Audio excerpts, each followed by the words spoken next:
Rani, istri yang bertahan saat cinta kalah oleh judi. Dia tidak kehilangan suaminya karena maut, tapi karena seseorang yang ia cintai, perlahan berubah menjadi orang asing. Namanya Rani. Dan ini kisahnya. Tentang bertahan di tengah luka. Tentang mencintai seseorang yang tak lagi pulang dengan hati yang sama. Jakarta malam itu basah oleh hujan. Lampu-lampu kota memantul di jalanan, menciptakan warna yang berbaur seperti kenangan. Di sebuah gang sempit, berdiri rumah kontrakan kecil berwarna hijau pudar. Di dalamnya, tawa sederhana terdengar, Rani dan suaminya, Adi. Rani duduk di lantai, melipat pakaian dengan senyum lelah tapi tulus. Adi baru pulang dari kerja sebagai ojek online. Telat ya? Tanya Rani. Iya, hujan. Tapi dapat bonus lumayan, jawab Adi sambil tersenyum. Wah, rezeki dong. Mereka makan malam bersama, hanya nasi, telur dadar, dan sambal. Tapi di meja kecil itu, ada kebahagiaan yang tak bisa dibeli. Mereka saling menatap, seolah yakin masa depan bisa mereka genggam bersama. Suatu hari, kita punya rumah sendiri ya, Ran, ucap Adi. Rani tersenyum, pasti bisa, asal kamu tetap rajin dan jujur. Malam itu tenang. Di luar, hujan berhenti. Di dalam, cinta masih hangat. Namun siapa sangka, hidup mereka pelan-pelan menuju badai besar. Bukan karena kehilangan cinta, tapi karena kehilangan arah. Beberapa minggu kemudian, semua berubah. Di warung kopi tempat Adi biasa nongkrong, temannya berkata, "Bro, cobain deh judi online ini. Gampang banget menang." Adi tertawa waktu itu. Ah, mana ada yang gampang begitu. Tapi rasa penasaran, kadang lebih berbahaya dari niat jahat. Malam itu, setelah Rani tertidur, Adi membuka situs itu. Ia deposit 50.000. Layar ponsel menyala terang, angka-angka bergerak cepat. Dan menang. 150.000. Adi tersenyum, bukan karena nominalnya, tapi karena sensasi menang cepat tanpa kerja keras. Keesokan harinya, ia coba lagi. Kalah. Tapi bukannya berhenti, ia tambah lagi depositnya. Kalah lagi. Menang sedikit. Kalah lagi. Sampai akhirnya, uang belanja rumah pun habis. Ketika Rani bertanya, Adi cuma bilang, orderan sepi. Dan Rani percaya. Karena cinta, sering membuat seseorang menutup mata terhadap tanda-tanda kecil kebohongan. Malam itu, lampu rumah mereka padam. Listriknya kenapa? Tanya Rani. Adi menunduk, lupa bayar. Lupa bayar? Uang listrik yang aku kasih kemana? Dipakai bensin, orderan banyak kemarin. Rani menatapnya lama. Ya sudah, aku bayar besok. Tapi dalam hati, ia tahu, ada sesuatu yang mulai salah. Bulan berikutnya, uang kontrakan juga hilang. Adi mulai jarang kerja. Matanya lelah, wajahnya murung. Rani sering melihatnya begadang di depan ponsel, jari-jarinya sibuk menekan layar. Kadang terdengar gumaman pelan. Dikit lagi menang, dikit lagi. Rani ingin bertanya, tapi takut jawaban yang keluar. Ia memilih diam, berdoa setiap malam. Tapi doa tak selalu bisa menolong seseorang yang belum mau menolong dirinya sendiri. Sore itu hujan turun deras. Rani baru pulang kerja. Bajunya basah, rambutnya lembab. Ia membuka pintu rumah, berharap melihat senyum Adi seperti dulu. Namun, yang ia lihat adalah lelaki yang berbeda. Adi duduk di lantai, wajah kusut, ponsel di tangan. Aku kalah lagi, Ran. Semua uangnya habis, teriaknya. Rani kaget. Uang apa? Uang kontrakan. Rani terdiam.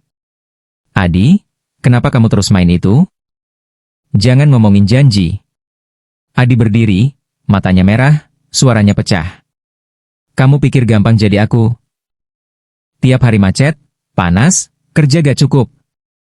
Aku cuma pengen hidup enak sedikit aja. Rani menatapnya sambil menahan air mata. Enak buat siapa, Kalau tiap malam kamu marah, tiap pagi aku nangis? Apa itu hidup enak? Adi membanting ponselnya ke lantai. Kamu gak ngerti aku, Ran? Kamu cuma bisa nyalahin. Rani mencoba menyentuh tangannya, tapi ditepis. Jangan sentuh aku. Malam itu, Rani menangis diam-diam di kamar. Bantalnya basah. Tubuhnya gemetar. Dan hatinya hancur perlahan. Karena yang ia cintai bukan lagi lelaki yang sama.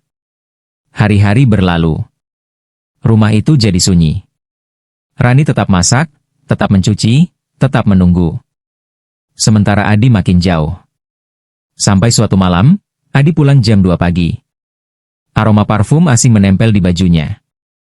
Dari mana? Di kerja. Kerja di mana jam 2 pagi? Jangan banyak tanya. Rani menatap matanya. Kalau kamu udah gak bahagia, kamu gak perlu pura-pura. Adi terdiam, lalu berlalu ke kamar tanpa menoleh.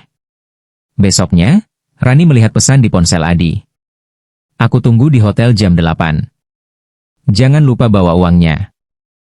Dunia Rani runtuh. Tapi ia tidak teriak. Tidak marah. Ia hanya menatap layar itu lama. Lalu memejamkan mata. Tuhan, kalau memang aku harus kuat, tolong bantu aku. Minggu berikutnya, Rani menulis surat. Tangannya gemetar, air matanya menetes di kertas putih itu. Adi, aku sudah mencoba bertahan. Aku masih cinta, tapi aku juga manusia. Aku lelah disalahkan, diteriaki, dan diabaikan. Aku tidak ingin membencimu, jadi aku memilih pergi.